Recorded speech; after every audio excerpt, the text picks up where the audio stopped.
Catholic school. Tell him I died. All right. Pod of Thunder.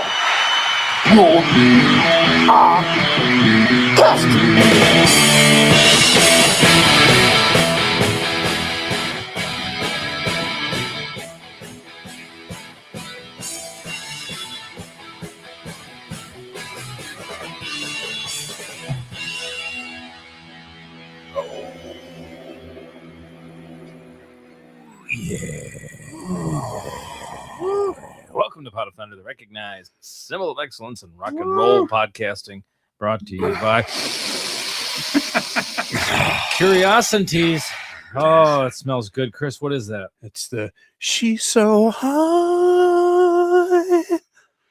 EII. Yep. Amber, lavender, and olive wood. Mm. In honor of Fielding's martinis that he was having on the pre-show live stream. Mm. Although I had a question about that I didn't get to raise. I'm going to raise it now. We can talk about it in the chat. You mentioned that he was drinking Gibson's, but he had olives in the drink. I thought in order for a martini to be a Gibson, it had a cocktail onion instead of an olive. I think he said that's what he was drinking last week. Okay. I thought all that's right. what he said. Okay. That's where I had the disconnect, I guess. I believe that's what But it was. I'm pretty sure that's true, that in order for a martini to be a Gibson, it has a cocktail onion instead of an olive in it. Okay. I don't think I've ever had a cocktail onion. Yeah, it's just a pickled onion. And it's little, right? Little It's like round thing, yeah. Okay. Well, if your house smells like cocktail Pickled onions. yeah.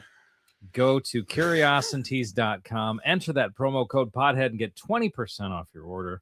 I mean, basically, if you do the math, they're paying you at some point. I don't know where that crosses over.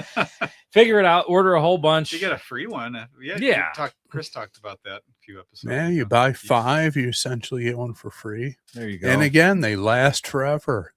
That's right. The first thing that would happen to Curiosities if they got sucked up by a major corporation would be do something to make these burn faster so people have to buy them more often. Hey, can we just put the aroma at the top so it burns for a little bit?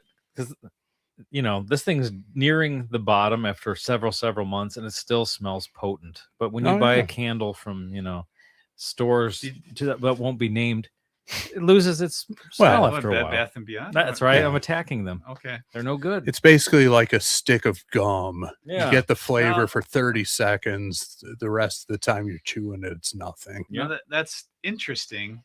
Do you think, this is, of course, off the top of my head, do you think by any chance they're manufactured that way where it's basically scentless? I'm going to say They're yes. pouring scentless stuff in there and then a little layer of scented? Without I'm going to say a knowing. big yes on that. There you go. Wow. We can't accuse any particular place of doing like that. Bed Bath and Beyond? you were saying? Yeah, like we wouldn't accuse Bed No. Bath and Beyond of doing that. No, but that's one you're thinking No, of, but right? this is Big Candle is playing games with the American consumer. Nick's trying to get me in trouble. We're not over here. saying that. I'm just- Yeah. If you expose Big Candle, that's when the people start asking the question, is he still alive? Exactly. saying Someone that. needs to protect him. Leave it alone. Leave it alone. I'm just kidding. Bed Bath and Beyond. That's right. So Are they still around? they're still around. Okay. No, I don't even know if they are. I don't even think they are. Nah, we can say whatever we want then. Curiosities.com, 20% off your order with the promo code POTHEAD. You're going to love it. And also, if you want to be like Bob Carusohausen and intro the show, go to patreon.com/pot of thunder. That benefit is available at every tier, and it's drying up. So get some sent to us. We need you to send some over, some new intros. So again, patreon.com/pot of thunder. Several tiers if you want to be with us live on Thursdays. We greatly appreciate it. There's a whole bunch of you here right now as we're recording this. Hello and thank you. Thank you. And there's tiers in between. So check it out. If there's something there for you, give Nick a raise. He's going to love it. Right, Nick? I'm happy about He's it. happy about it. I like the thought. He's into it. He's got blow molds to buy. Yeah. He's, I'm on the. he's I'll getting in tell the you. blow mold game. You know, if Big Candle doesn't come after me, Big Blow Mold Yeah. will be my undoing. Because it is intense. It's an intense Subculture. Yeah. Yes. Blow molds. We'll have to get more into that in a moment. But Yeah. We discussed Nick Cage films on the pre-show live stream. One of them, 8mm, talking about the world of snuff films. I imagine that's pretty similar to the blow mold subculture. There's a lot of unsavory behavior happening. If it includes people snatching stuff up as soon as they appear on the website, then yes. I was talking about killing people, Oh, but well, maybe retaliation is. that's what I mean. Who bought all the blow molds? And then you find out, and then Oh, well. we'll find out. Nobody better buy this. Wake up to a blow mold of a horse's head in your bed.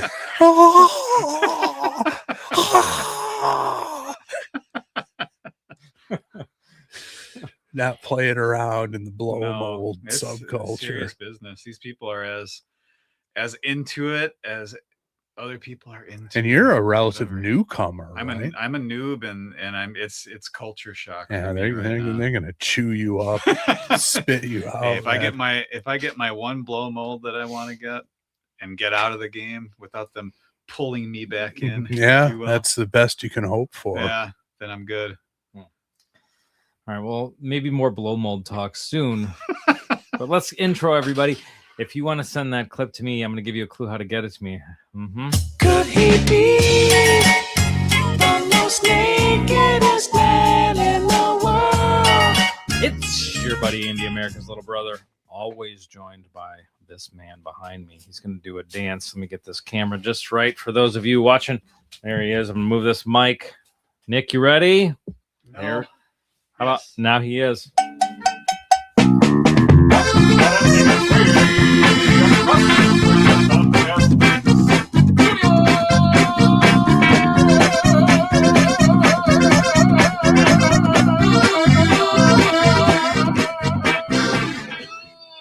Nick Pollock has removed my cornea from my eye with his felt hat. Oh my goodness. No, I'm fine. My bad. You got me in the open eye. What did you do over there? I missed it. A little shimmy, like a little touchdown end zone shimmy. Is that because the NFL season's getting It's ready coming. to- It's coming. They're reporting to The training camps are underway. That's Yeah. right. Where do the Bears do it now? They're not in Bourbonnais anymore. I Where thought they're Champagne. is it Champagne? I don't know. Are they not in No. Bourbonnais? I don't think they are anymore. Maybe they are. Bourbonus. Bourbonnais is what they Bourbonnais. called it. You know, in Bourbonnais, I don't a lot know of the this people lie. who've been there for a long time, they refuse to call it Bourbonnais. They do call it Bourbonus. No, they don't. Yeah, they do. It's never happened. I knew a lady who lived there. She was She telling was me an about idiot. it. Who founded This that? is local idiot says name of her own I'm town sure wrong. we must have a listener in Bourbonnais. Who founded that town? The Appice brothers. Yeah. And speaking of football, the Lions back in the day had a coach, Wayne Fonts. Yeah. His brother was on the staff, Len Fontes. No, that's Uh, ridiculous. two- Gotta Another get set of together. brothers who couldn't I- figure out how to fucking Yeah. pronounce their I- name the same the way. the novelty wears off. The Appice brothers, the novelty's worn off. Just get together. Yeah, man. just ask figure your it out. grandpa. I mean, there's absolutely no reason No. for it other than just to be a contrarian and stick it to your brother. It was Just- kind of funny, but yeah, for a minute. yeah. Like, But how many decades? Yeah, exactly. Just get with the program, you know. Bears training camp's at Hallis Hall in Lake Forest now. I didn't realize that. Oh, okay. They're out of Bourbonnais. I knew it's been a few years since they left there. Did not know Bourbonus. Bourbonus. It's a bunch of French people, and they're saying it's called Bourbonus. Ask, put your hands on a local Bourbonus fan, and you'll Yeah, find out. exactly. Well, first of all, the day that anybody listens to quote unquote a bunch of French people is the day when Well, things have really gone south on look, this planet. I don't know my history that well, but I know at some point, wasn't it some kind of religious, what would you call that, where you're trekking across for something? Crusade? Yeah, some kind of crusade of people coming from Nova Scotia down, and some of the camps stayed in that area, like from Kankakee, Bourbonnais, that whole region, Right. and then the rest went down to like New Orleans. Yeah, Yeah, to New Orleans. French Quarter. Yeah. So they said, let's call this place Bourbonus. Yeah, I'm let's, just, you know, I had even heard that the local city council or whatever officially said, "Hey, it's Bourbonnais." My understanding is the people who've lived there for a long time said, "We don't care. We're calling it Digging their Bourbonus." heels. Good. That's what we've called it. Exactly. Let them pronounce whatever they want to pronounce. Who cares? I guess you're right. There should be a movie about this. All right. Who's the third voice that we're hearing? Andy, did you? A bunch of French people. Yeah. I did not. Ladies and gentlemen, to Nick's left, you want him. We got him. Can have it every day, yeah. I can have it. Get out of my way, yeah. Fuck you. Put your hands together. The breakout star of the podcast medium, Chris Ellis here. I got my Dropkick Murphys hat on because I was realizing today that I didn't deliver on my promise to do the shadow boxing video after my that's right. victory in the fireworks kit game this year. So, all right, this is my low rent version of it because I literally just thought about that like a half hour ago. I totally forgot. Yeah. All right. Completely forgot. So here we are. Everybody who's with us, thank you so much. Whether you're with us live on Thursday or anytime in the future, we appreciate you being here. Welcome to Pot of Thunder. Nick, you're in the blow mold game. I'm curious. Now, you don't have any, or you have some? I have one. You have one, and you're attempting to acquire a new release. Because there's the whole vintage blow mold world. There's the repainting of blow molds. There's the people. There's the garbage picking, repainting, refurbishing scene, which I'm not part of. Not that I wouldn't be. Yeah, they're gonna get. Not that I'm opposed to. No, but it's driving me crazy. This new release thing. So tell me what's wrong. It's is there no date? There's no date, but it's on a website. It's really strange the way it's on there. There was no information, just a picture. And then earlier today, I'm refreshing the page. There are more pictures. There's a price now. You know. Okay. I don't think there was a price when you showed me. No, there wasn't. But still not available. Still not available to order or in store. So I'm like, can't buy it yet. There's no way to add to cart. When I'm reading online, people are like, yeah. We're all looking for it. We're gonna it's gonna get snatched up quick. And I'm like, I'm setting alarms at midnight and 3 a.m, and I'm checking my phone and stuff. Really? Yeah. It's that intense. I'm deep in this. He's fucking gone. So nice knowing you, Nick. Is the concern that when it goes live, it sells out immediately? Yeah, and then it's on eBay for at least twice as much more. Yeah. Okay. Which drives me crazy. But that's people are such mentally ill people, right? You can't just get a nice thing anymore. Profiteers. I mean, it's how pathetic are you? It's the go to work, earn a salary, so you don't have to pull this bullshit. It is capitalism, but it's probably my least favorite example of it that I can think of. The buy and resell market. Yeah, I have no intention of. I don't actually want this item. I have no intention of using it. I'm just going to buy it and immediately look up Record Store Day. I was just going to say that's the morning of Record Store Day. That's what turned me off of Record Store Day. I love the idea on paper, and then people ruin it, and ruined by broke motherfuckers who have no other source of decent income. Losers, the biggest losers on the planet. Let's just say it. I'm not going to disagree. I can't remember what the record was that I went to buy for one of my kids, but it was a child's record, like Bluey or Peppa Pig or something. I forgot which one it was, what year. And some guy. No, go ahead. I'm angry. Curse at it. Yeah. No, let it rip. Some Bed Bath and Beyond guy. Exactly. But some slob had all of them. But he was ahead, whatever, one of the first people in line. I'll take all of those. I thought Now, you can only have one at I guess it depends which record store. and this was like maybe 5 years ago. But yeah, you can't do that. Buy all of them of that. That's when like he probably had 4 copies or 3 copies. I forgot what it was. Yeah, I'll take all of those. He's gonna listen 3 of them out, and thankfully he's got that 4th one to keep listening to it. Yeah, he's gonna. You shouldn't be buying this at all. This is for children. This is children's music. This is for children, not child molesters. Right. Okay. Yeah. It's drives me crazy. Yeah. And if you're desperate enough, you'll buy it on eBay from this guy for whatever marked up price. Well, and that's part of the problem. People making it worthwhile for these people to do it by actually paying for it. It's like at some point somebody's got to say no to this shit. Yeah. Well, Nick, best of luck. I hope it refreshes right when, or whatever, it loads up right when you refresh it. I'll be refreshing it during the show. Do you need all of us to if you completely lose me for a couple minutes and I'm getting my credit card out, that's why.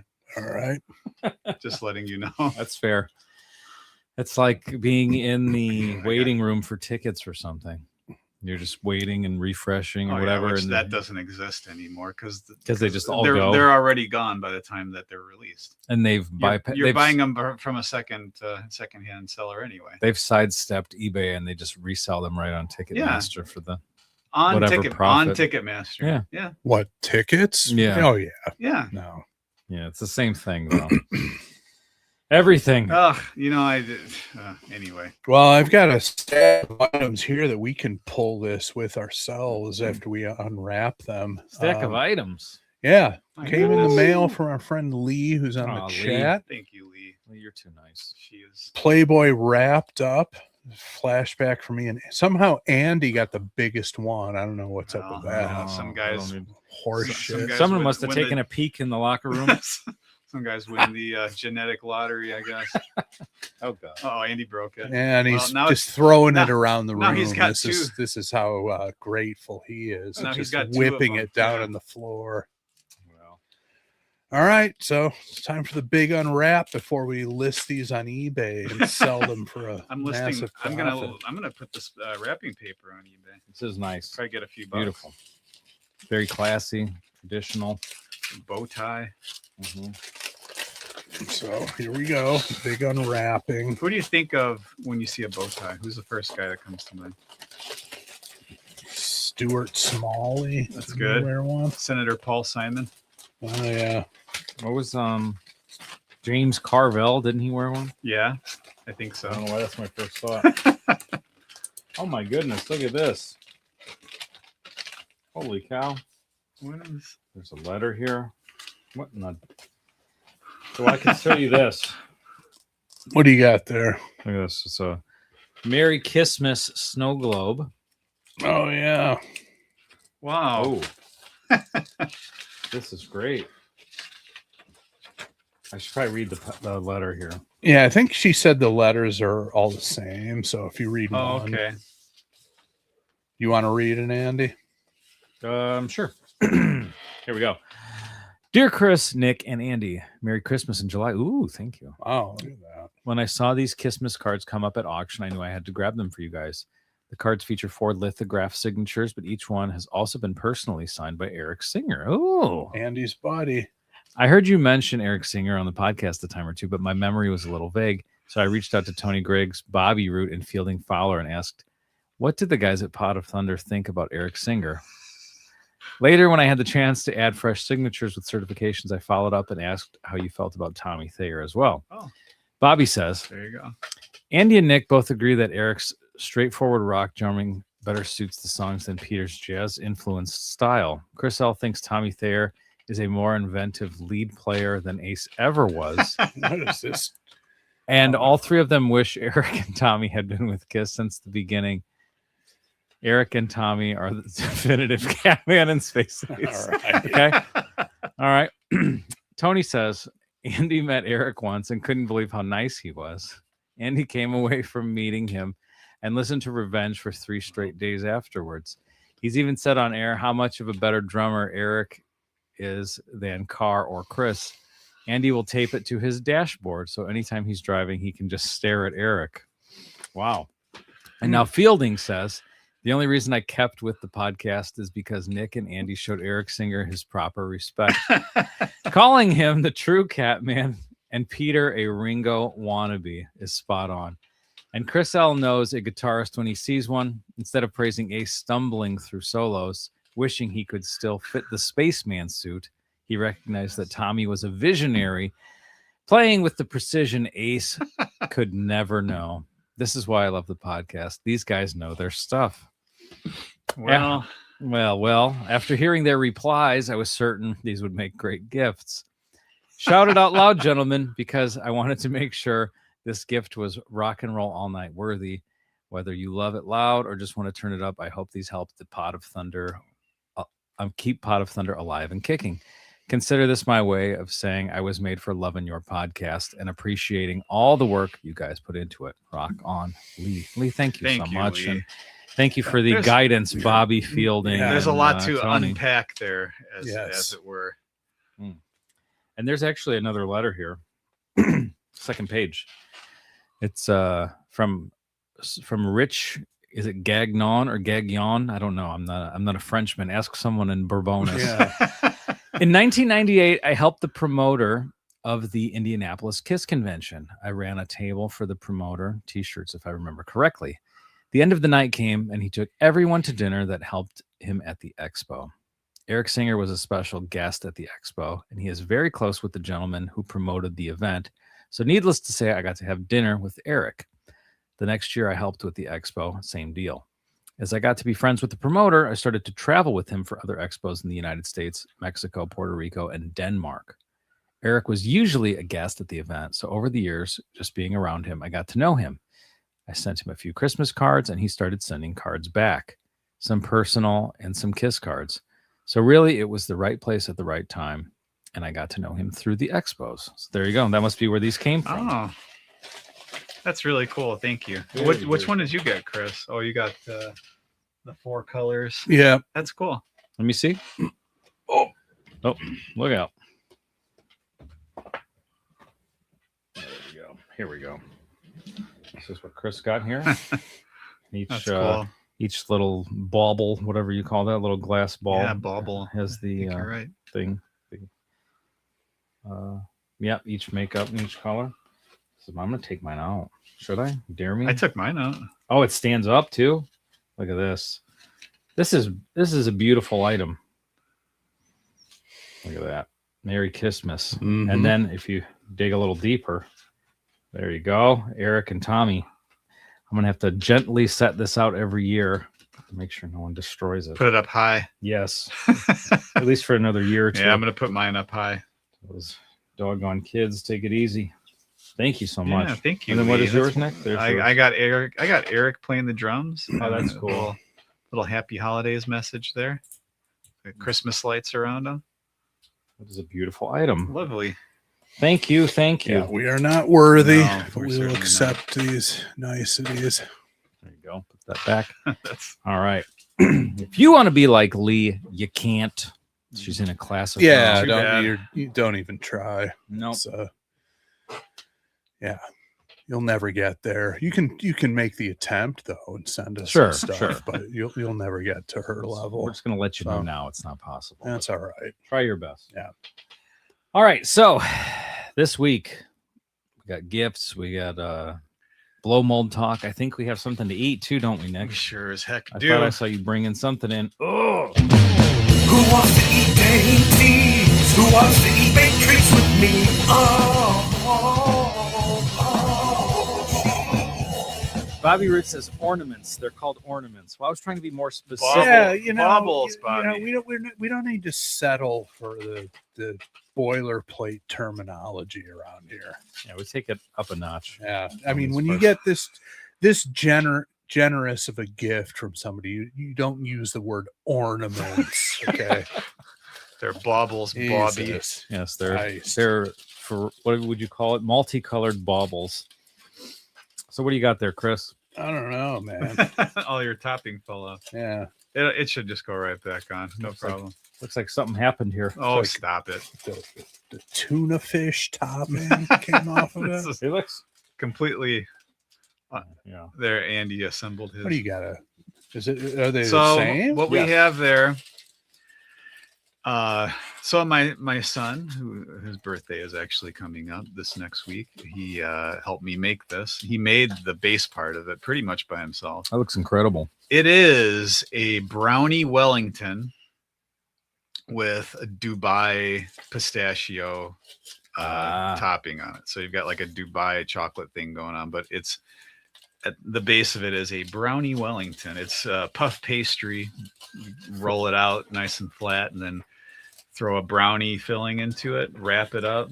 Okay. That's a great idea. I've never heard of that, but it makes perfect sense. I'll see what you guys think. I thought it turned out quite good. And then it's a pistachio. What on the top? It's like like the Dubai chocolate. Yes. It's that. It's the Dubai chocolate mixture. Don't take this the wrong way, but this topping to me looks like a cross between tuna salad and cat shit to me.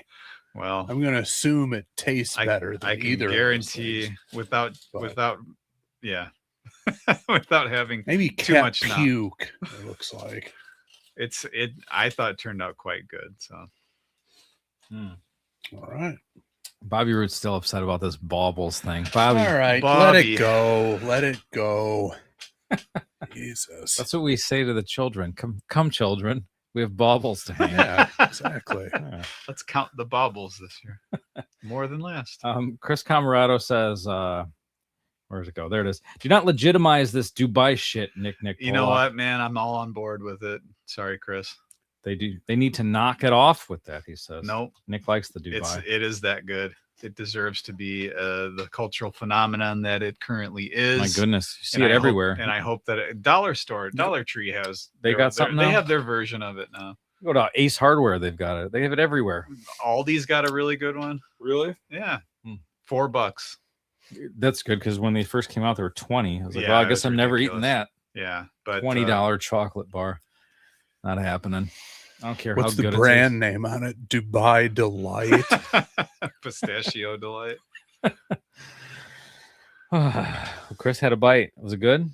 I had a little bit of the topping. Okay. Uh, Have you ever had any sort of Dubai chocolate thing? I don't believe I No. have. No. So Today's it's the day. shredded phyllo dough. It's the crunchy part. There's a little white chocolate melted in. It's pistachio butter, a little vanilla, I think. I forget what else. I think there's I don't remember. Anyway. Oh, my mouth's full. Sorry. Oh, Yeah, I me guess too. I'll have to carry on. Chris, it's great. Chris Camarado.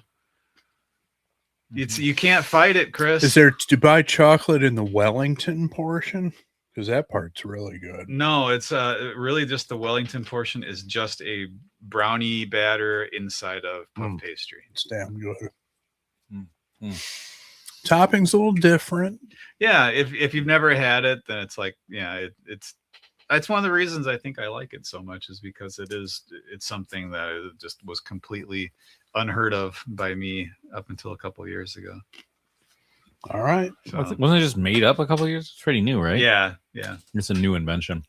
So It stuck to my teeth. Dubai Chocolate chocolate brownie Wellington, we'll call it. Very good. Excellent work, Max. Yeah, he did great. He did it. Mm-hmm. Got a little prodigy there.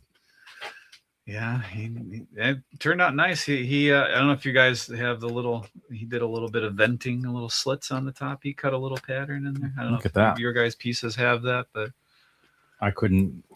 Mine's covered. a by nice the- little professional touch. Yeah, I put my topping on the side so I can see it. It spells out "fuck you." Is that what it's supposed to say? in Japanese, yes.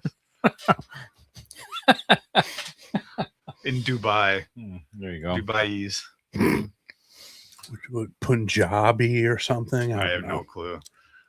Might just be Arabic. I don't know. I don't know. Money There you is go. the language. All right. So, We had a couple weeks ago was the last time we went off the list. And that was me. That So that was means you. it's Chris's turn. It is my turn. Okay. Are you choosing to go off the list? Mhm. All right. Chris is going off the list here. First episode of August, which is 1 month away from September. Already sneaking up on us. So just putting that out there, putting that in your mind. Nick, I'm going to need you to hit it. I'm hitting it. Tell me when you're ready. I am born ready. All right, do it. I've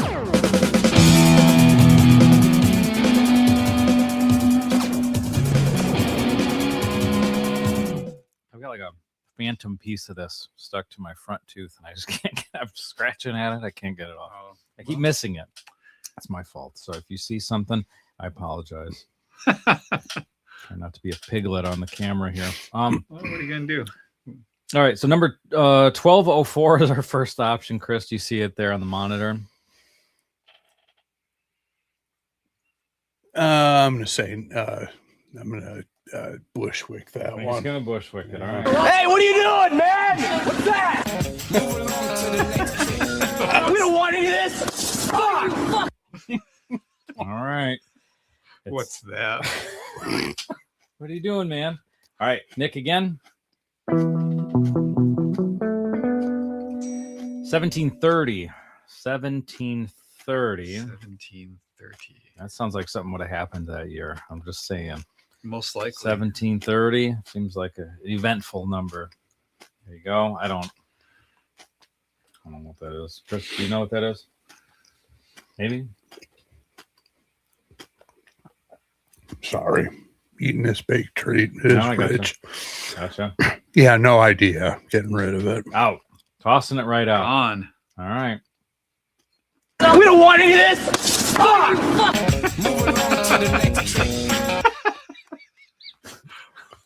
It's a big hit, that new clip. Well, that's where you cut it, I think. Yeah. Is the... Well. Okay, third and final pull. 1945. 1940. Recent memory. We were just talking about that year on the pre-show chat. We were. The Cubs were in the World Series that year.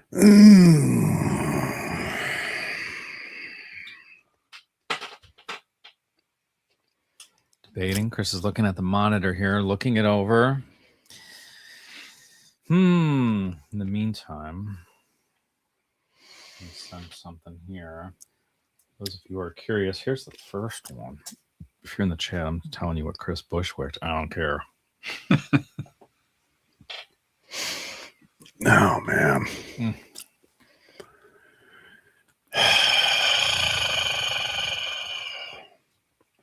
Three duds, huh? This one's not a dud, but I've had the band on a couple times already, and it's been kind of lukewarm, which I think they deserve better. But I don't know. I don't think this one's gonna be any different. See anything else on the screen? Go to the first screen. What was that number? Don't remember. I can find out real quick. Yeah, okay. Let me see. I'm going back to the first screen. 1204. Sounds right. Yeah. There we go. Let's see if And you got a lot of this guy going up, and then you got these guys going down. oh yeah, I didn't see the bottom of the list. If you can find it, I'm all about doing 1198. We know that one. Okay, let's do it. Why not? We'll find it. I don't know what it is, but We'll find it. Someone's going to be delighted with this. Well, I think everybody will when they hear it. Yeah. You're familiar with this one, right? Yes, I am. Might be the only one I'm familiar with, but the guy who submitted it will be delighted. So, hey, it's a benefit of being on our Patreon. You get to submit stuff that you want to hear on Pot of Thunder. Well, we should delve into it though, but how this individual is even aware of this artist is, I find that very interesting because Mhm. this guy fits into certainly my backstory, and I think to a lesser degree Andy and Nick's, but lot to talk about, and the song is it's got a lot of appealing qualities to it. Is it something that's available? Can you pull it up? I'm gonna try. We're gonna see. I mean, that might be an issue, in which case we'll go in the other direction on the list. Oh yeah, he's on here. Let's see if this song is on here. Give me 1 minute. Okay, this is the title of the album. Oh man. Oh yeah, look at this guy. Yeah, there it is. That's Hard. the album. Hard for me not to look at the screen right now. All right. You ready, Chris? What do you want to do here? You ready to Yeah, leave that up. I'll read the info. Okay, let me move this out of the way so you can see it. Yeah. I gotta go up here. Scroll up a little. Yep. Oh, there it is. All right. Yeah. All right. Now let's turn the microphone over to Chris Jericho. All right, Hannah. This one's called I Paid the Doctor, Off of Blue Collar Blues Man, by the band. Motor City Josh. Ow! He's here finally. Motor City Josh made it. There's a Okay. good amount of his songs on here. It looks And like all submitted by Jeff Spriggs of course. from Winnipeg. Yep. So let me tell you what Jeff said. But interesting, though, this is the only one from the Blue Collar Blues Band album, which is the album I'm familiar with. I'm not sure I've ever heard any of his other stuff. Oh yeah, it looks like he probably submitted the whole album for the other one. And it looks like it's all fishing themed stuff, which the theme of this song is much more interesting to me, as you'll hear. All right. Here's what Jeff says. This would make for a killer episode. And we will see. I discovered this through the podcast years ago, and it may just be the greatest song about a guy paying for a big pair of possibly undulating tits. There you go. Hard to argue with that assessment. Yeah. I paid the doctor, Motor Paid City the Josh. Doctor. I know nothing really. I know you guys have talked about Motor City Josh. Don't know anything. Now Never came across him. he Anything like that. he played at the cafe at least once, Is that right? possibly twice. Okay. And he used to live right down. I think he lived like next door to Waldo Cooney's Pizzeria, there on Like Ridge where there's Road. that barber shop and stuff over Yeah. there, like right over there. And as far as I know, he's still active. Plays a lot in the Detroit area. It looks nothing like he does on the cover of this album. He's put on a considerable amount of weight, I believe. Okay. And it doesn't have the Mo haircut anymore, as far as I know. No. But hell of a singer. His voice will surprise you. Hell of a guitar player, and great band with him, certainly on this release. The production on this independent release is excellent. And as Jeff said, the subject matter about paying for a woman's breast implants doesn't get a whole lot better than that. Nick? Now, well, I know Jeff is an old blues man at heart, so this makes perfect sense that he would have submitted this. Did Jeff know? Do we have any idea? Was he aware of Motor City Josh before he heard about him? No. You guys He just talked heard about it. He heard about us. We must have mentioned Motor City Okay. Josh on the show in detail for some reason. Okay. And that caused him. You probably mentioned this song, Chris, and that caused Jeff to research, and then he loved what he heard. Yeah, I mean, this, for obvious reasons, is the most notable of his songs, worthy of discussion, and that's what we're going to do here tonight. Here's what I remember about Motor City Josh. I know a lot less than you. I don't think I ever heard this album. I've heard this song, this by itself, but I don't think I ever heard the whole album. But years ago, back then, the town of Munster used to do a blues festival. I was just about to mention that. Yes. Yeah. And I worked with you. So he probably played at the cafe before I worked there. But then I worked with you guys. You and your wife had a booth, like a vendor booth at the event. And I was working there when he performed. And I remember laughing at the name Motor City Josh, because Josh is such a white guy name, other than Josh Gibson, I guess. But, just Josh is like, it reminded me of, there's a Kids in the Hall character called Mississippi Gary. And it's a white guy. Right, yes. And I completely never made that connection. He's actually That's not perfect. a white guy. Oh, yeah. Mark McKinney does a little. I guess he's sort of darkened. A little tint. But it's, it's a Canadian white guy doing it. And it's supposed to be ridiculous that is Mississippi Gary. But it's a locale and a first name. And I was very into the show at the time, so it was fresh in my mind. When I heard Motor City Josh, I laughed, but I'm not taking away from his talent and the quality of, his players and his band and everything. It's just the name made me laugh and pay attention at first. I mean, the blues community scene, whatever you want to call it, not that I know that much about it, but it really, from an outsider's perspective, seems that there are a lot of parameters, musically, image-wise. I guess really that's true for a lot of genres of music, but pretty much every genre. Yeah, I mean, blues definitely. Musically, there's a formula, there are parameters that people seem to stick to, stay within. Same thing, fashion-wise, even your moniker, How can you know this? Chris Camarado said Motor City Josh is discussed on episode 140, Hooked on Rock and Roll. How could you possibly have figured that out, Chris? That's amazing. But that sounds right with the timeline. It would have been early in the first couple of years of the show. So, yeah, okay. Nick, not familiar, right? Not familiar. Okay.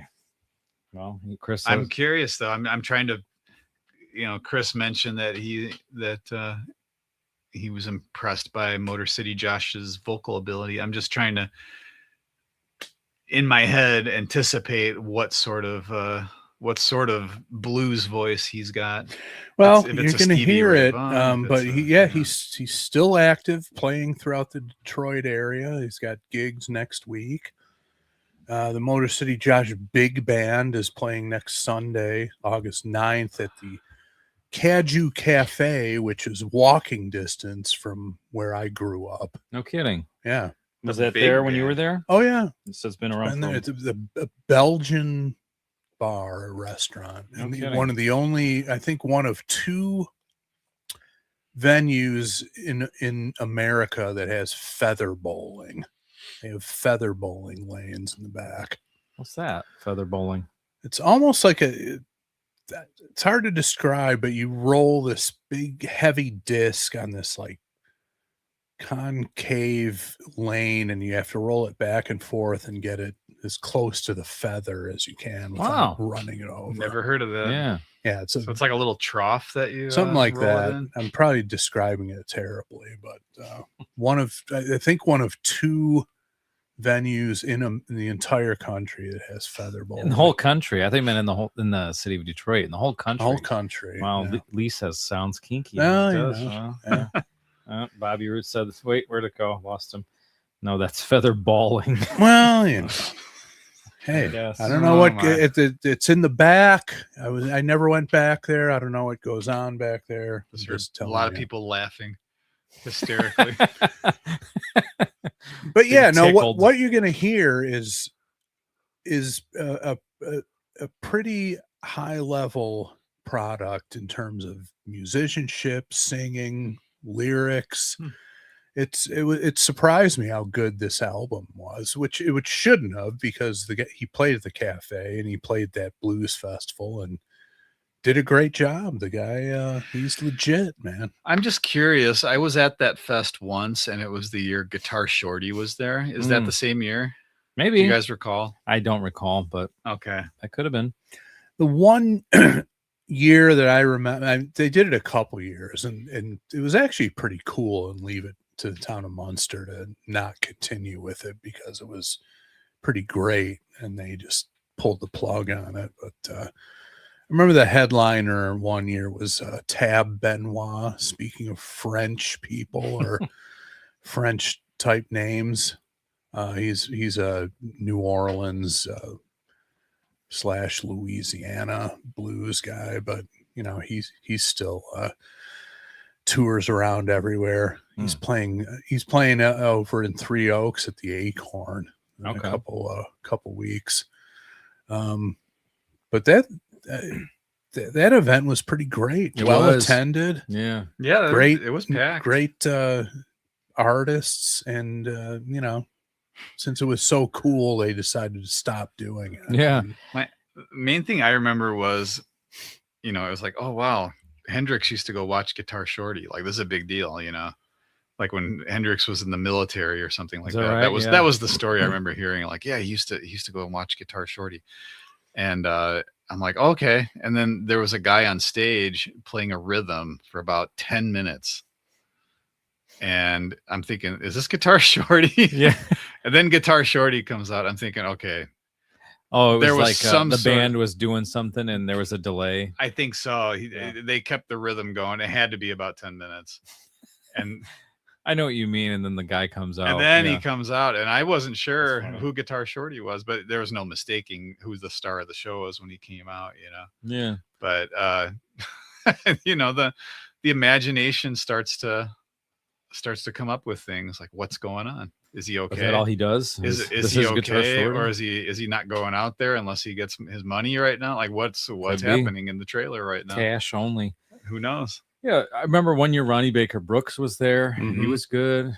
All those people, like the headliners they got, were legit. Yeah, and good. absolutely. There was a blues thing going on in the area at that time. That's completely removed now. Well, now it's death metal is what goes on in the area. That's once a true. year at least. Yeah, because there was also that place whose name I can't remember, but there's a car wash there now on Indianapolis Boulevard. Oh, and they would get Ronnie Baker Brooks to go there every once in a while. He was there all the time. Is that? Yeah, he was somewhat regular. Like what was that place called? Kenny Mays? No, that was on Calumet. No, that was at the White Castle. Yeah, with the midget strippers over there by the cemetery. Yeah, I can't remember the name of that place, but yeah, it seemed like there was places to go see that stuff if you were into it. They had reggae night there, didn't they? Probably. At this place you're talking about? Oh, I was going to say at Kenny Mays. I don't know. At the cemetery? At the cemetery, they have reggae night. It's a good name for a song. Reggae in the cemetery. Yeah. It's like blues in the park. Yeah. Why not? Interesting juxtaposition when they played Lively Up Yourself at the cemetery. Yeah. But yeah, let's get into it. We'll talk more about it as I'm sure nobody on the chat is aware of it. Probably few listeners have any idea who this guy is, but maybe after this episode, there will be a groundswell of renewed interest in this guy. Yeah. Fielding Fowler says Pot of Thunder meetup in Detroit, August 9th for the Motor City Josh show. Let's roll. So, yeah. I'd consider that. I was just there. I mean, in the vicinity last weekend. But Caju Cafe is a great venue. Get the music, outdoor portion when the weather permits. Yeah. Jerry said they said midget strippers. I just won $200 on Kelshi. Is that one of those websites where you could bet on anything? Probably. And I saw the dentist commercial for that, or for Kelshi. I'm sure it was just to get intrigue, so you go look it up. I never did. Never looked it up. So now I know. I guess apparently it's some sort of gambling website. Well, congratulations, Jerry. Maybe next time we can rig it and kick Dad back a couple dollars over here. What do you say? Let's see. Okay. Yeah, let's get into it. Quick commercial break. Be right back with I Paid the Doctor.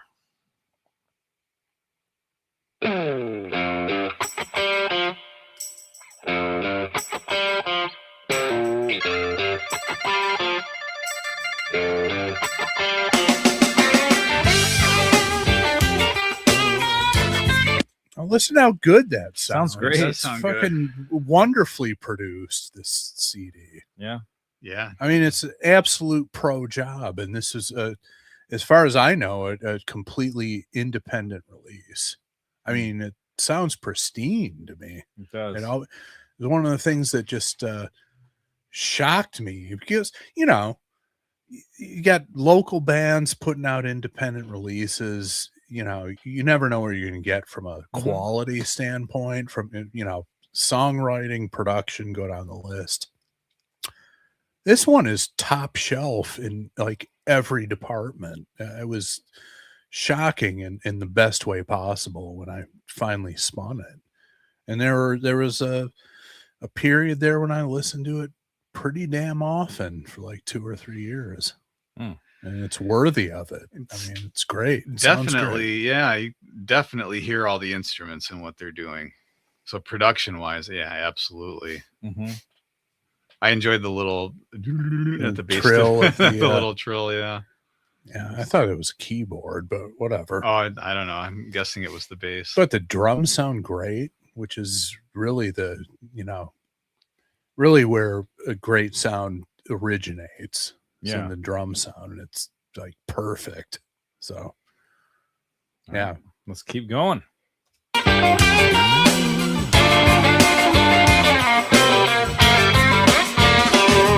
I bought you that big set, and I ain't gonna let you forget. You say you want to be free, but they're staying right here with me. I paid the doctor. Those love pillows is mine. Before I got to them great big things, ain't nobody ever thought you were fine. Wow. Nobody thought you were fine Wow. until then. Jeez, Josh. I mean, that, you know, that's a valid point. I paid for these things. You're leaving me. The saline sacks are staying with me. You're gonna have those removed, and I'm keeping them. Hey, man, you pay for something, you own that shit, right? That's kind of like an argument about an engagement ring or something. Like, Yeah. you know, people have those fights when they That's, split up. I'm wondering if there has to have been a legal precedent set for this sort of situation, right? I would assume if something's in your body, Referring to Josh versus whatever her name is in 2003. The court ruled. I don't know. There's got to be some sort of legal precedent here. Yeah. Yeah. I don't know. I don't know, but taking on big implant. it sounds complicated. Oh, I'm sure it is. It doesn't sound these very, are things that have been inserted into somebody's body. Yeah. Right. Yeah. I mean, It's no joke. I mean, that's, you know, you pay for a love interest to get a tattoo. You can't just carve out that section of skin and have it returned to you. So, yeah, it's an interesting legal dilemma here. But he's got a point. You know, Lee says it was a gift. Yeah, okay, well, I'm taking my gift back. Yeah, I buy you a car and you leave me. I'm taking that car back. I'm gonna show up at 3 a.m. and hotwire that son of a bitch. The repo man over to get the implants. Yeah, how are you gonna get them back? Yeah, it's not. Inhale this it's not gas. What are you cut gonna and do? dry, if you will. Yeah, exactly.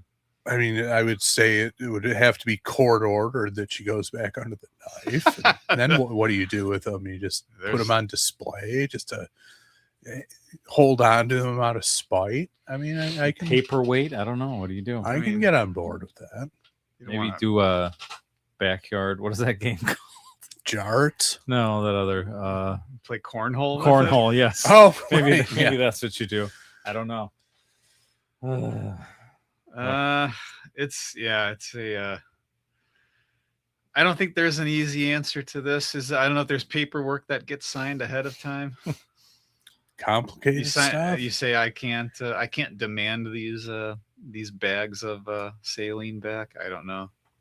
Well, why don't we listen and find out? Because what happens, Josh? We're probably going to learn more here. Well, God didn't give you them double D's.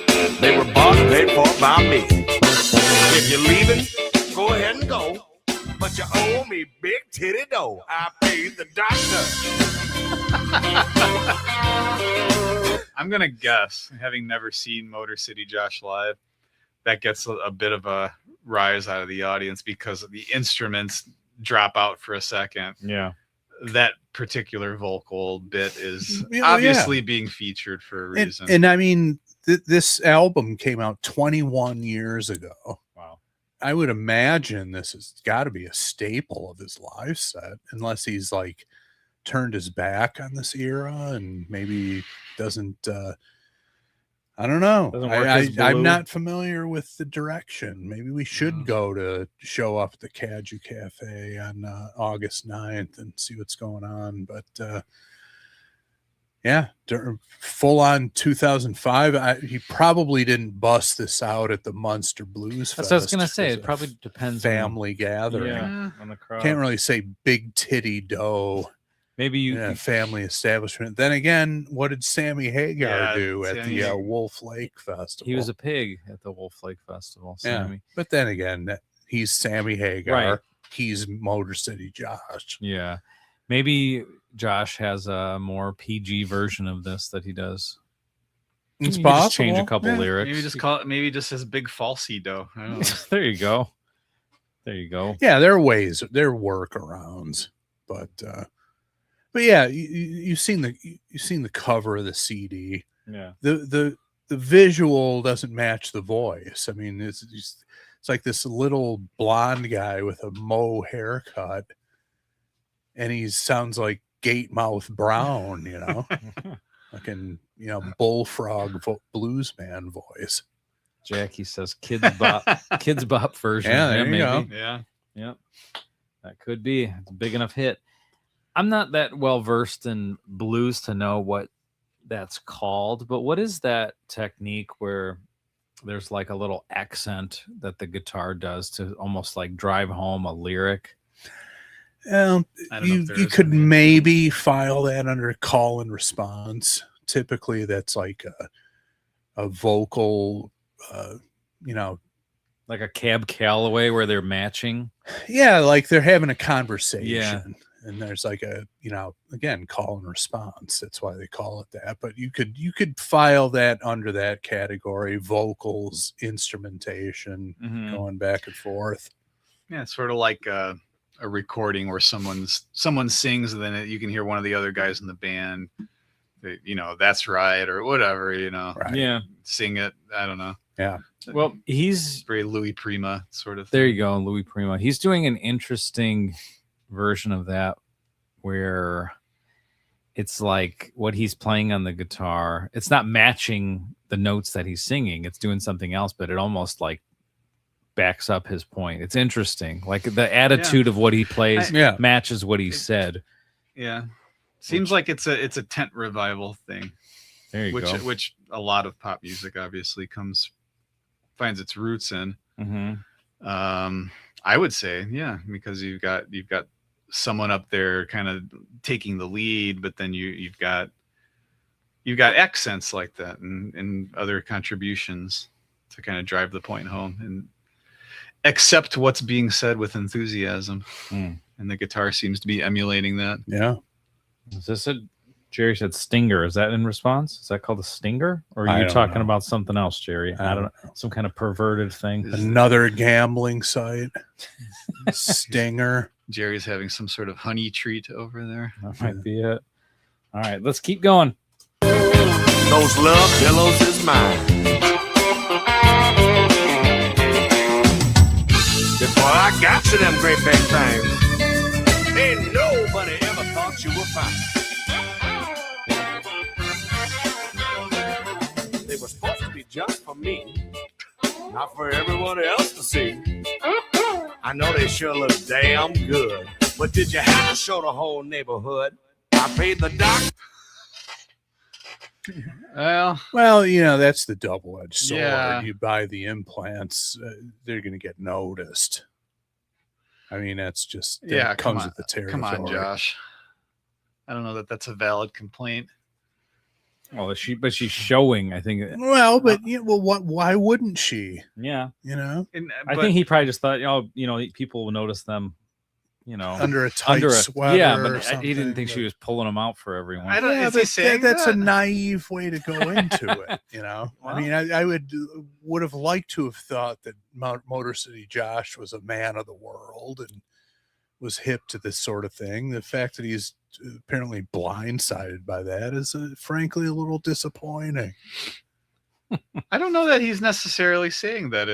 I think he's probably just saying, "Hey, you're dressing in a way that's provoking reaction to it." Well, but that you would doesn't- expect a woman who went from nothing to double D's to start doing that. no Yeah. one was paying any But attention I to think this Andy's woman. saying that she's walking around like that lady at Walmart that he saw the one time. Well, maybe she is. Well, I took it as that she was sleeping around behind his back or Oh. something. Well, I don't know about sleeping around, but she's showing her tits off, Well, which I you thought would that have people to were expect. I thought that people were, having their way with her. No, behind his I didn't back. get that No, impression. she was leaving for someone else. Maybe it's just.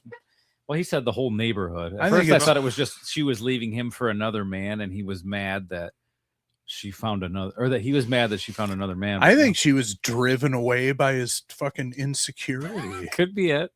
His jealousy and his insecurity drove her out the door. Yeah.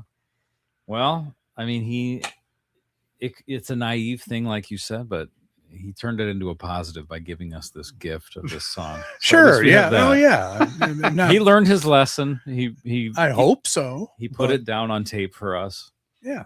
We got it here. So it's But like I mean, you buy your woman a guitar, and two years later she turns into Ingve. I mean, you can't get whose mad fault at is that? Yeah, Well, you can't get mad at her, and then suddenly she's out playing gigs, and you're upset about it. her. No. And Jackie said, "Was this during the era of Girls Gone Wild?" it kind would of have been. was, yeah. So, yeah, would have she- been, yeah. Motor City Josh's lady might have gone wild. if his lady got him a hair transplant, like, is he gonna wear a hat all the time still? That's right. You got to show that off. if you Right? get some- Is Right. she gonna be upset? You're gonna get full sleeve tattoos and wear long sleeve shirts around? I don't think so. You got to show it off, right? Yeah, exactly. What's the point of having it if you can't show it off? That's right. All right.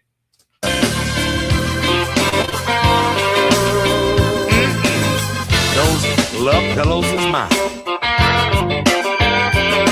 Well, Nick was shaking his head no, but it was kind of in that blues style where he was You want feeling to know it. why I was shaking my head? Was it because he said love pillows, or was it because you were feeling it? It's the love pillows is mine. Yeah. Yeah, I get it. Yeah. Getting Playing the role. Yeah, he is. He's playing this genre of music, and that's something that would be said. It's funny that he says those love pillows is mine, not them. You think he would just go all the way and say them love pillows Yeah, is well. mine, but he went half Well, and half. see, again, this is where a producer would step in and cut him off in the middle of the recording session. Say them instead of those. That'd be better. Yeah. Let's try it again. Say thems. Seriously, Yeah. that's what I mean. I Them don't, there. first of all, whatever. whoever produced this did a great job sonically. on Yeah. it. There's no question about that.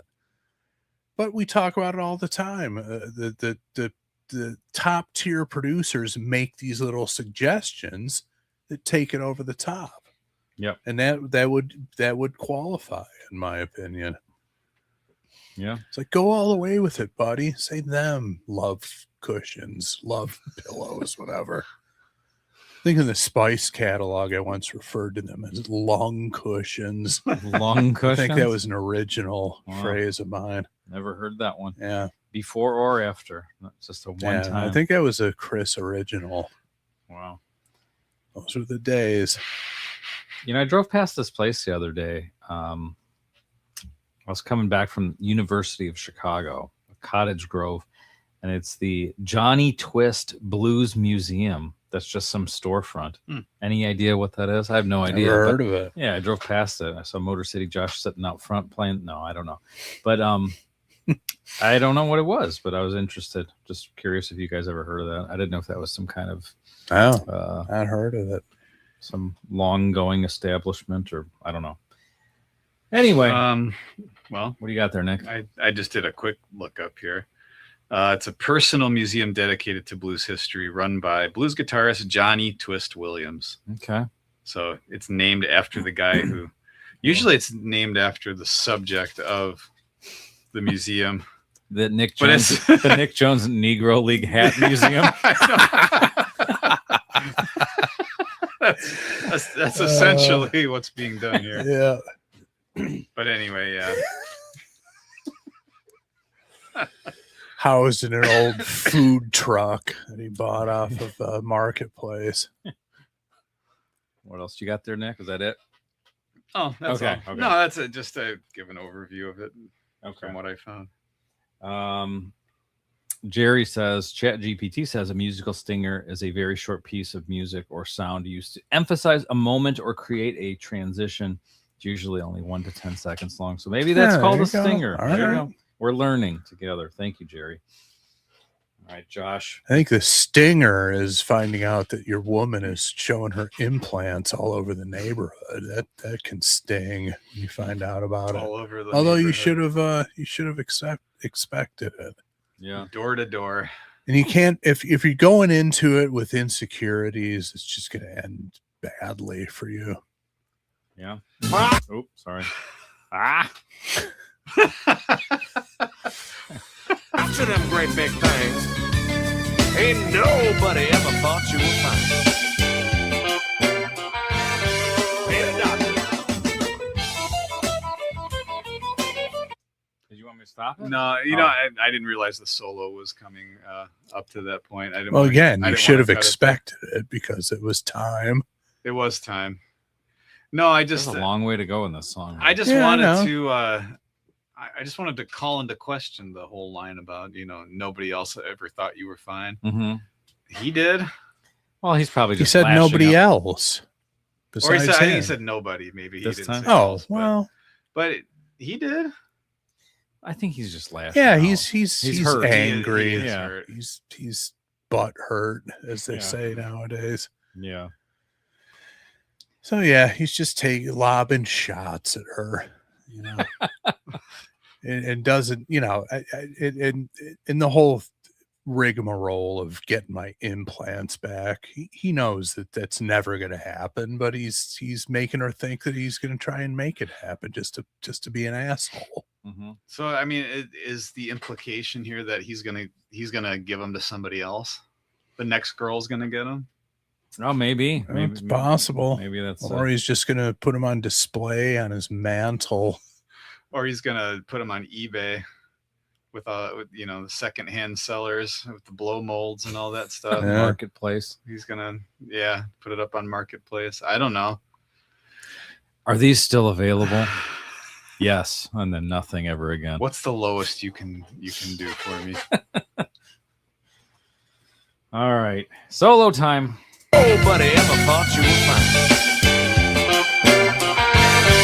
Hey, doctor.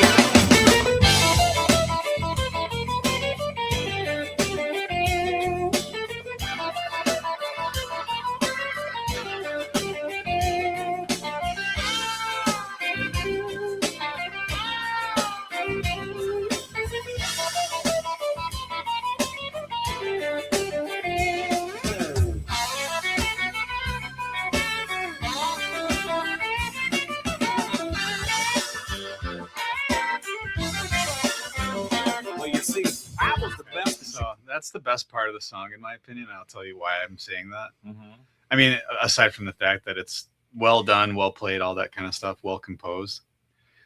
It almost the entire time I was hearing it as the lead guitar for the Barney Miller theme song. It's pretty much this. It's not exact, obviously, but it is right there with the style, the way it's played, like even probably like some of the note choices were reminding me of it.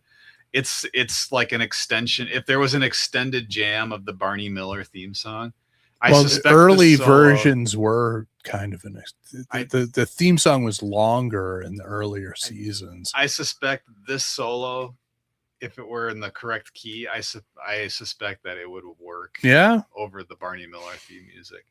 Really reminded me of it. I taught myself that solo once That's back in the day. That's That's how a- fucking great it was. yeah, absolutely. Well, the whole, like I said, the the early seasons, the theme song is like twice as long as it was later on. That was the main part of the show. That's all Oh, it's anybody great. wanted. That bass intro, awesome.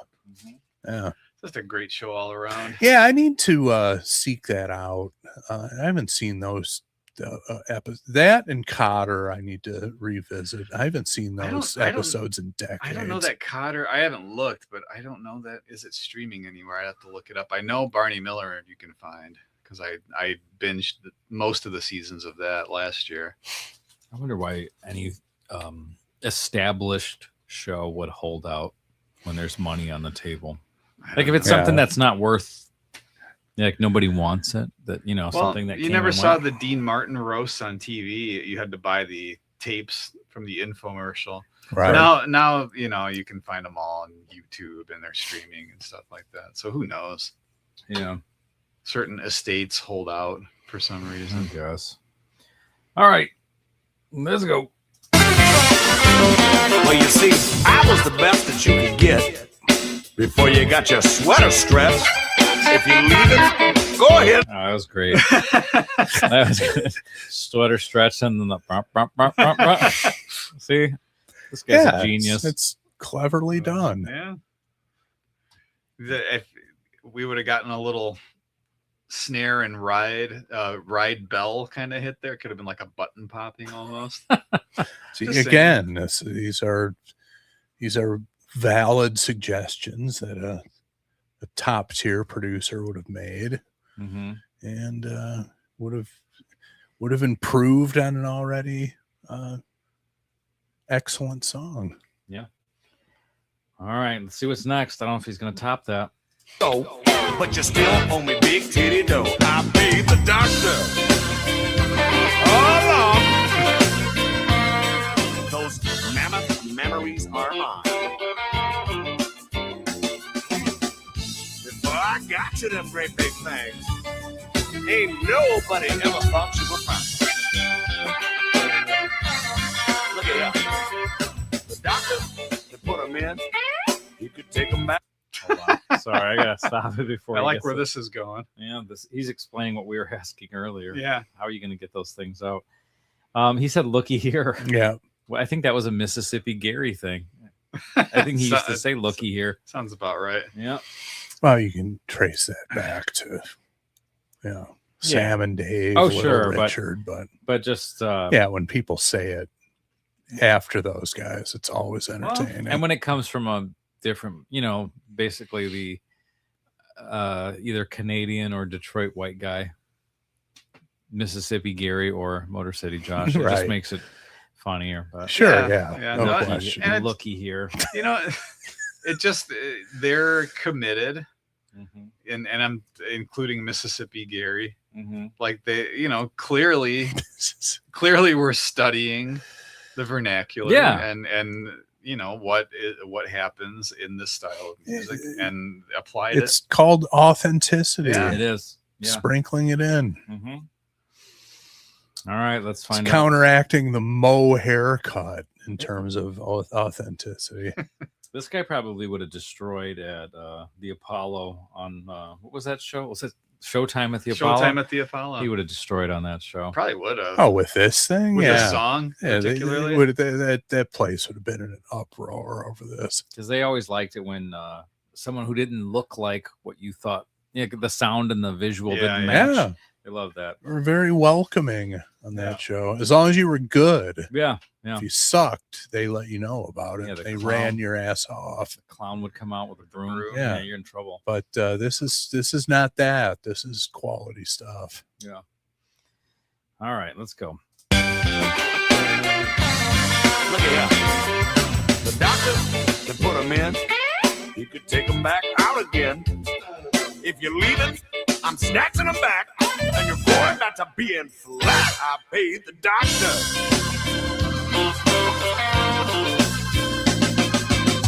Those love pillows is mine.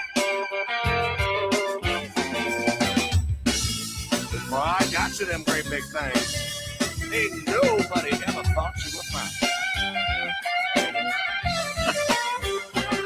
I want my saline sacks back. There you go. I want my saline sacks back. I want my saline sacks back. I want my saline sacks back. I want my saline. Threw in a little na. He did. Mhm. Oh my. So he's gonna take him back. I wonder if the woman believes him. Yeah. Wow, he might make me actually. That's what I get a said earlier. surgery. He's just, he knows that it's probably never going to happen, but he's just doing it to be a dick. And she's starting to believe that he might actually try and go through with it. She's thinking, do I have to hire a lawyer because of this? Yeah. Just another, again, somebody who just can't accept the fact that the relationship's over. Can't just go away peacefully. You got to be a jackass about it. Yep. So, And this part is huge live. The band drops out. He's got everybody clapping. Probably sweating at this point. Oh, yeah. Well placed sweat at this point. Glistening, James Brown sort of thing. Mm-hmm. and I knew subconsciously I said saline sax earlier Mm-hmm. in the episode. I haven't heard this song in at least 15 years. Wow. So it just it was ingrained in me, that lyric. back. I want my saline sacks back. I want my saline sacks back. I want my saline sacks back.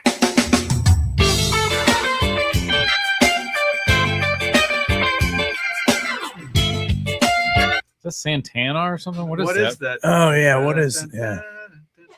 What is that? I can't think of that. That is something though. He's Yeah. doing a perverse version of something that exists already. I can't. It's on the tip of my tongue. I can't think of it. Well, if someone Yeah. thinks of it, let us know. I'll think of it tonight while I'm refreshing my blow mold page. Yeah.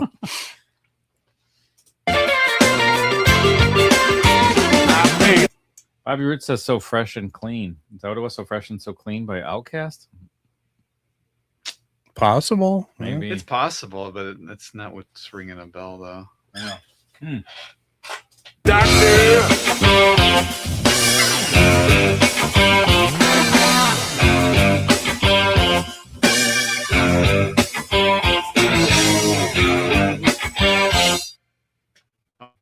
That was Chili Peppers esque. That It was. that outro. That was. That was it. Just a tight ending. I was gonna say that did sound kind of like a Chili Peppers thing. Interesting. Well, it was like a nod to Sweet Leaf, that Mhm. Which, three yeah. chord descending thing I did. Which is, I guess, what the Chili Peppers did and Give it away. Give It Away. Yep, Yeah, they did the same exactly. thing. Yeah, yeah, okay. Right. Not sure how that happened, where they were like, "Yeah, just keep that." Just yeah, we're just No gonna one play will it. notice that it's exactly the same thing. I don't Maybe know. they wanted people to notice. It was an Could be. homage. Yeah, you just don't want to kick out any money for having, yeah, we wrote this hit song. We got to pay someone. I don't know if they ever had to, but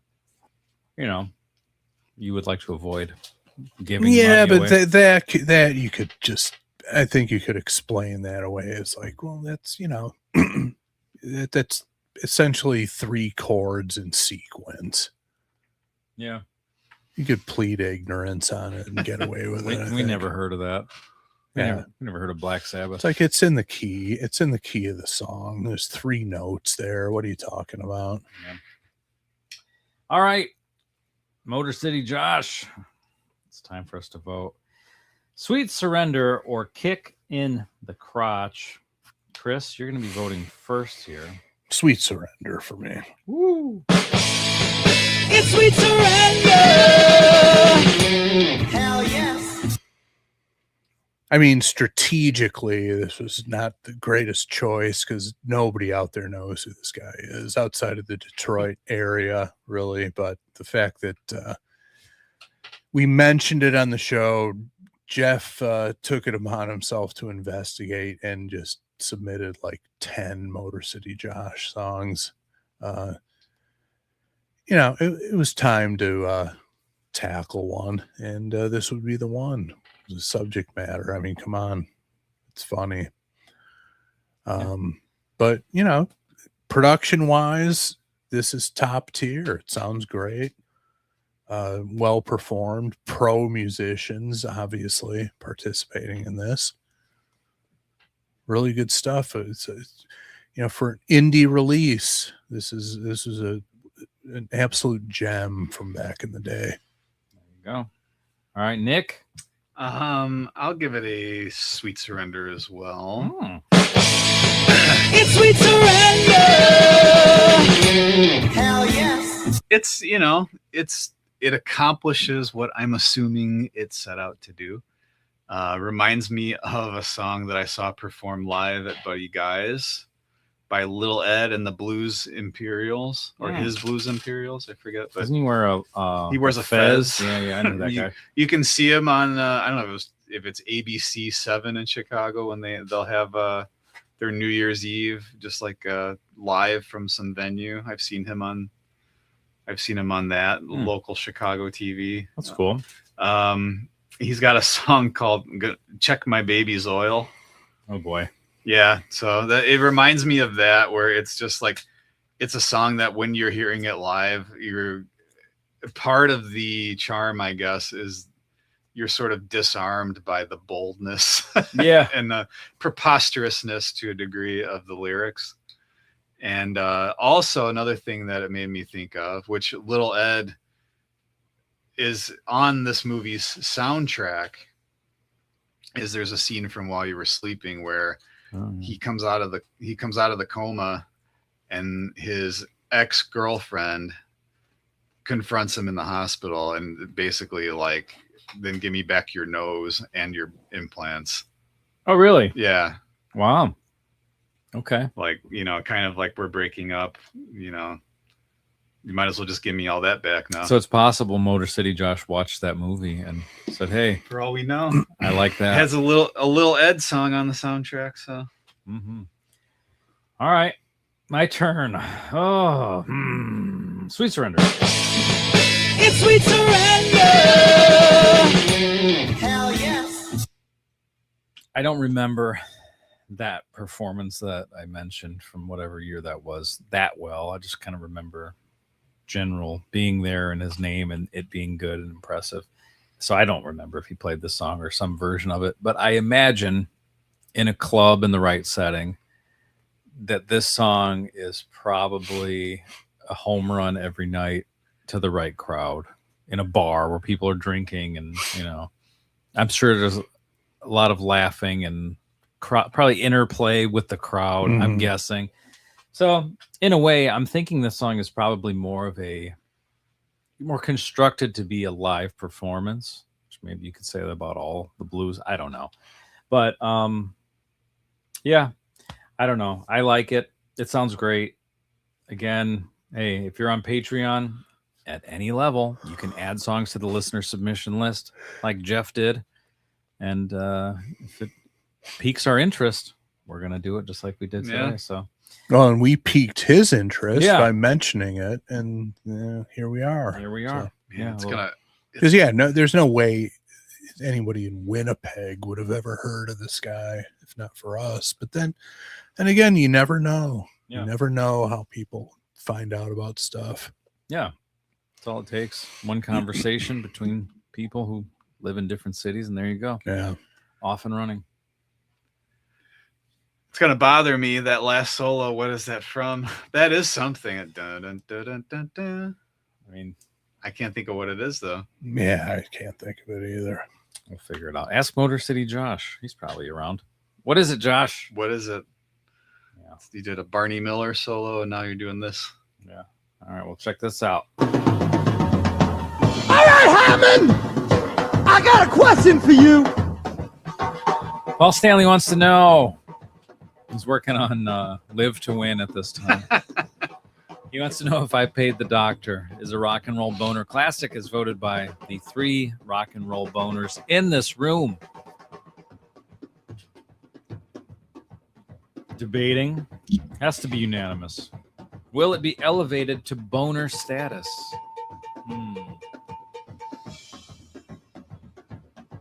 My vote is in.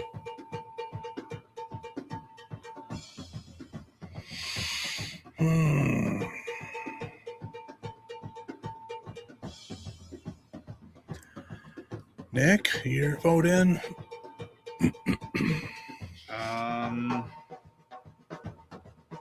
Whew.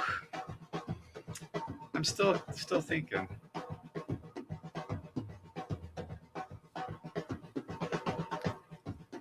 Is yours in? I think mine's in, yeah. I think mine's in. You think it is, huh? Yeah, I think so. What's the order here? Same? Yeah, it should be. All right. Chris, Nick, Andy.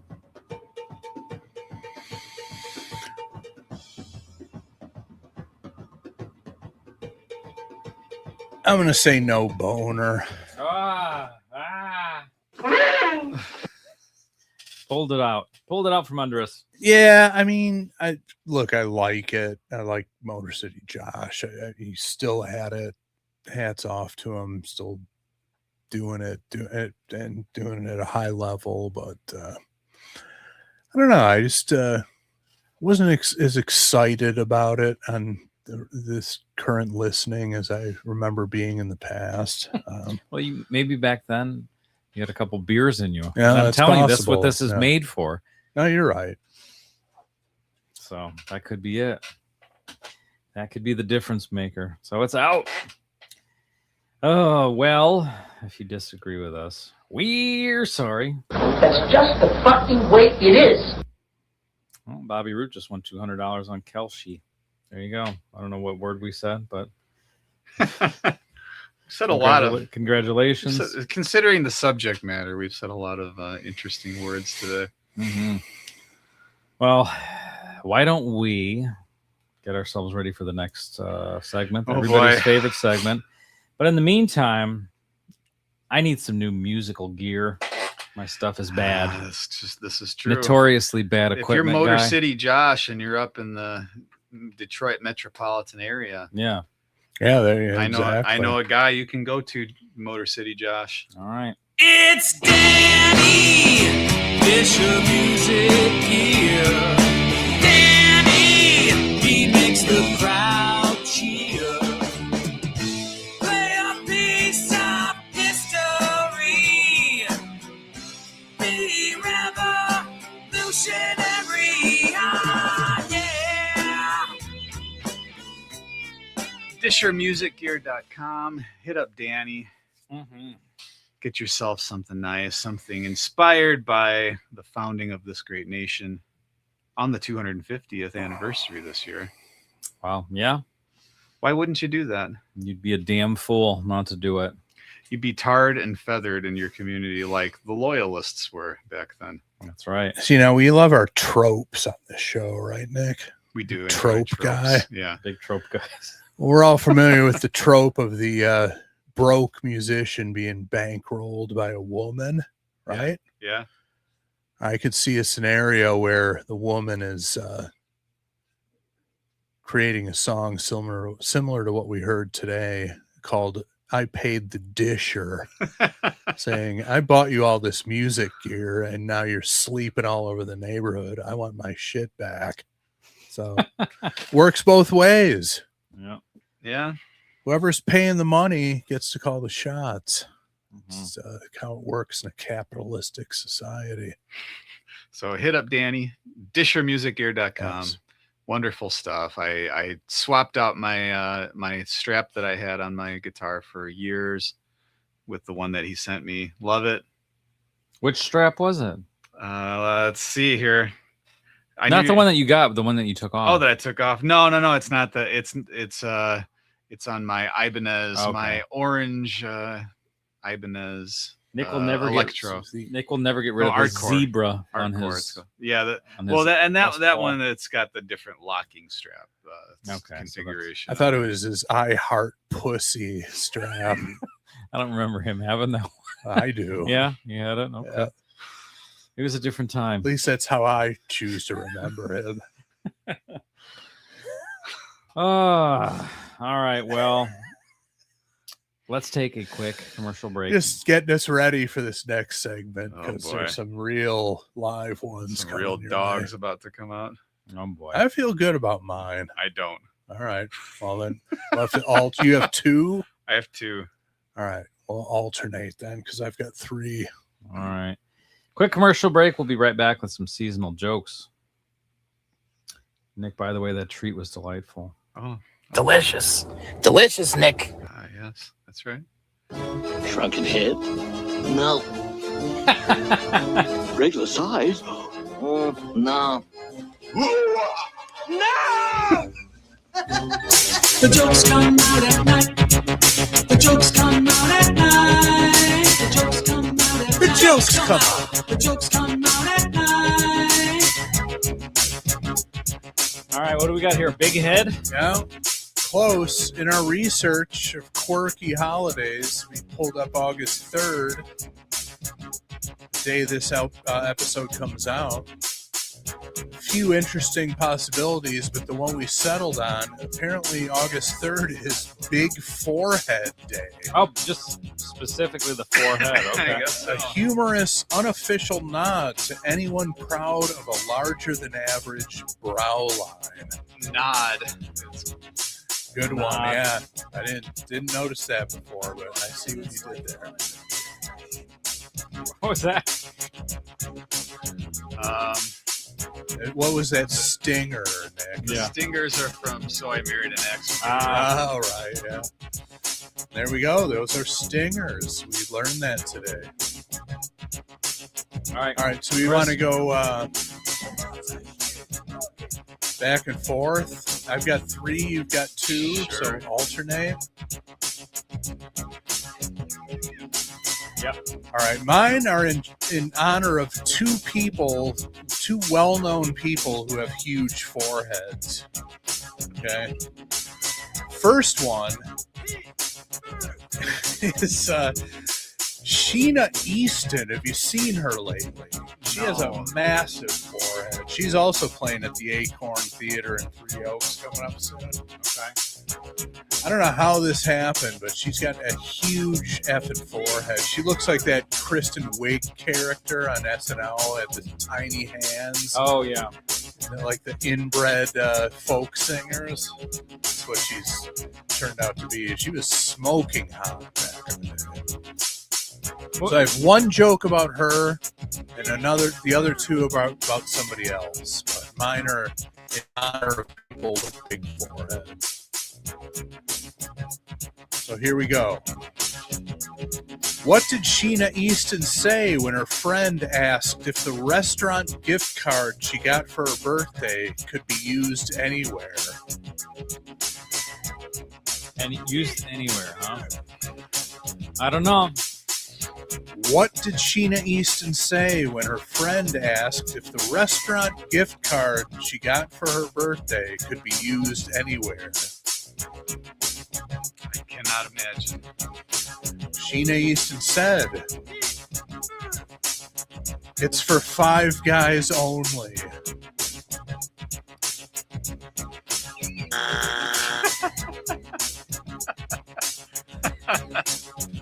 What were we talking about in the pre-show? James Bond, For Your Eyes Only. Oh, man. Oh, gosh. I hate explaining jokes, but I felt the need to explain that one because that fell flatter than even I was. You'll come out smelling like roses All right. after I'm done. All right. Bring it. What did Abraham Lincoln say when he made a speech? That's sorry. Sorry, go ahead. What did Abraham Lincoln say when he made a speech about me? About you. About you? Me. Wow. What did Abraham Lincoln say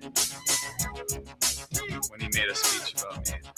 How did he start off? 4 whores and 7 queers ago. Not exactly. No. But you're on the right track. Okay. He said 4 head and 7 hairs ago. Well, what do you got to say for yourself, Crumb? Huh? Okay. So we were talking about the size of Abe's forehead. We were talking about your forehead. Yeah. Okay. Okay, well, my next two are about another individual with a huge fucking forehead. None other than John Cougar Mellencamp. You seen him lately? I haven't looked for it. No. Huge forehead. Show a fucking movie on that thing. So here we go. What John Mellencamp album title, when slightly altered, perfectly describes his current persona? Album title? Album title. Gosh, I don't know enough of his album title. I was hoping for that. I don't Andy? know. No, I don't know. What John Mellencamp album title, when slightly altered? What the hell happened? Tell me. Nick, what happened? I don't know. It just jumped to the back. Oh, it's Oh, only 5 minutes. All right, we're back. All right. What John Mellencamp album title, when slightly altered, perfectly describes his current persona? I don't know. American Tool. What's wrong with you, man? You slipping? What is it, American Fool? Yes, it is. That's the one with Jack and Diane. Hurts so good. Hand to hold on to, all that shit. All right. His breakthrough album, if you will. Currently, he's an American Tool, and I don't think there's any disputing that. He's at this point known as much for being grumpy as he is for his unbelievable run of hits that he had. Yeah. All right. Why did I put this one down? Oh, boy. Oh, just say it. Dump it out there. It's terrible. What do 4 heads and 4 skins have in common? 4 heads and 4 skins. Not the quantity, 4. 4 heads. 4 heads and 4 skins. I don't know. Don't know. They both tend to have an undisciplined swing off the tee.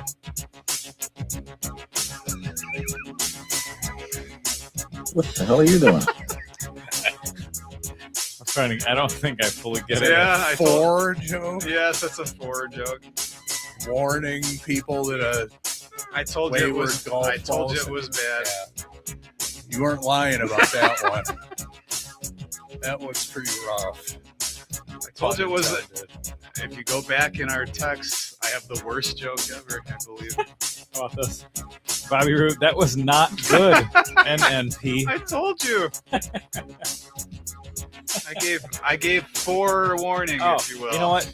Your previous joke, you said that was actually pretty good, NNP, and then for the second joke, that was not. So. Well, Bobby. Bobbles Bobby over here. Yeah, you're right. All right, Chris. All right, we're going to bring it home with Fielding Fowler's favorite, the quote-unquote CVS receipt of setups. Wouldn't be a complete joke segment without it.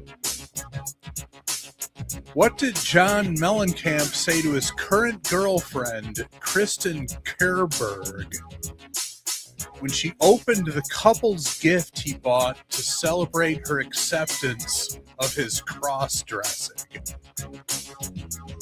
People are doing gifts for that?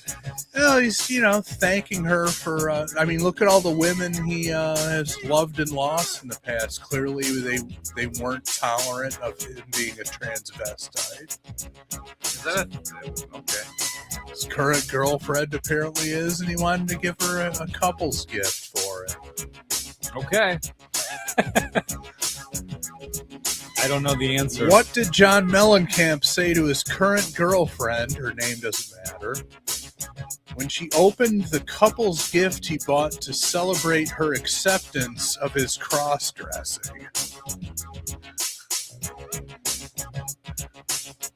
Little pink blouses for you and me. Ah, that's good. How dare him? How dare him?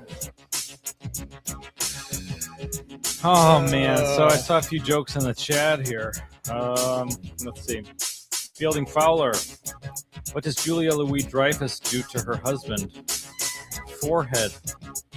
I don't know what that means. I don't know.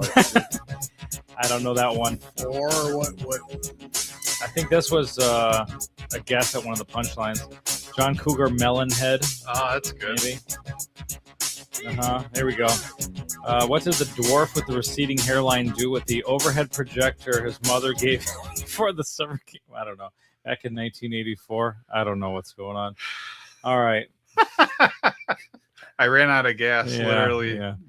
following that one. Yeah. Oh, okay. Hey, anyway, thanks, guys, for your big forehead day. How is that forehead related? Lee asks. John Mellencamp is one of the biggest foreheads on the planet. That's it. Big forehead. My Look it jokes up. were tributes to famous people with huge foreheads. Sheena Easton and John Cougar menstrual cramp. So there you go. There's your answer. And we found out that John Cougar menstrual cramp is a cross-dresser. There's I was gonna revelation. ask, is that a thing that's known, or what's It is now. What's going on here? Is this the Nick Menza? It is. This Yeah, is so my it's just Nick made up? Menza moment. This is just fictional. Didn't know about this. Here we go. Tim Fielder. Is this international dog shit joke of the day? I don't know. Tim, come on now. People love the jokes. Timmy's gonna go get the papers. Yeah. The papers. Yeah. We all ran out of gas with this segment. I don't know. All right. Well, hey, thank you for joining us here on. We're just gonna do it next week. Yeah, you're not discouraging this from happening, guys. You're not talking anybody out of it. I don't know what you had. You guys got away without a Pope stuff this week. You did. I had one teed up, and I don't think didn't go there. Don't think it went unnoticed. Yeah. Wow. Well, if you want to do away with this segment, I don't know how you're going to do it, but you're not doing it with what you're currently doing. So get together and figure it out if that's what you guys are trying to do. Because these negative comments are not discouraging. They're these fueling guys. the fire. Yeah. Yep. All right. So thank you so much for everybody, either on patreon.com/Pod of Thunder, or if you're listening somewhere else, thank you for listening there. Give us a nice thumbs up, a nice review, 5 stars, hopefully. But I don't want you to lie. If you didn't, if it's 1 star, give it. You can only go up to 5, so you might have to lie. Yeah, it's true. But I'm not going to sit here and tell you what to do with your ratings. It's a free country. Yeah. Give us a rating. Yeah, everybody give always us a says- comment. They always say that. They always say give us 5. What if it's? Review. What if we didn't earn it? I don't know. You know what? I think we did, but maybe we didn't. Let's hear about it. And you know what? People are clamoring for it, so hit it. Oh my gosh, sorry. Habemus papam. Time for Pope stuff. Yeah, that Pope stuff. Here's some Pope stuff. Time for Pope stuff.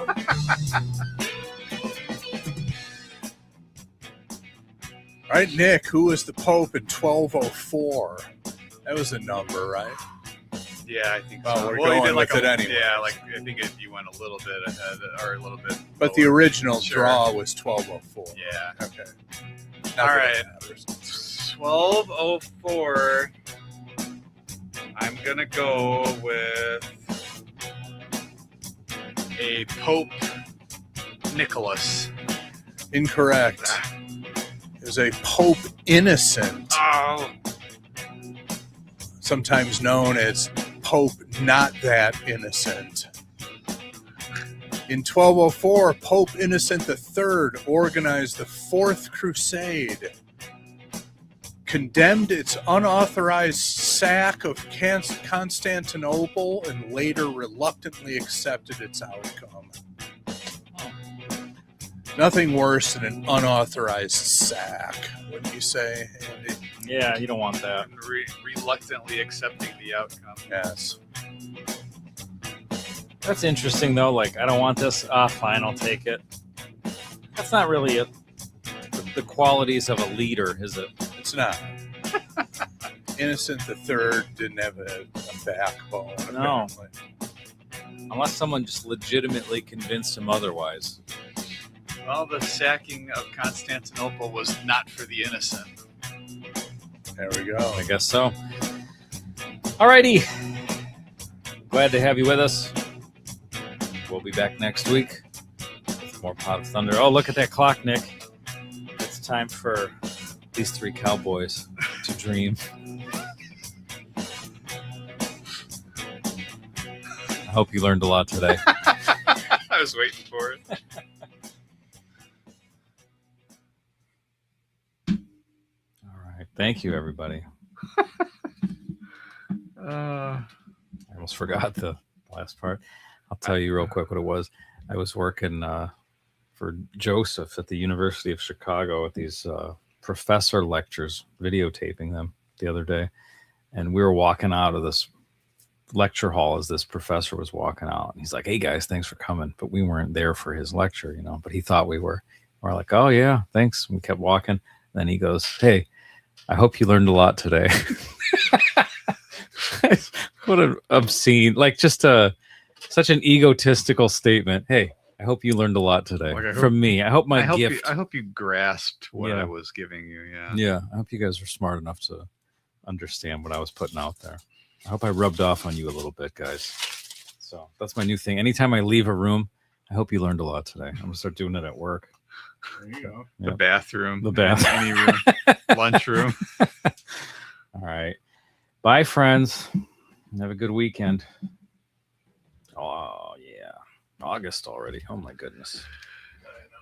Man. It's going to be 2027. A blink of an eye. Gotta get this blow mold situation under control. Blow mold. Bye, everybody.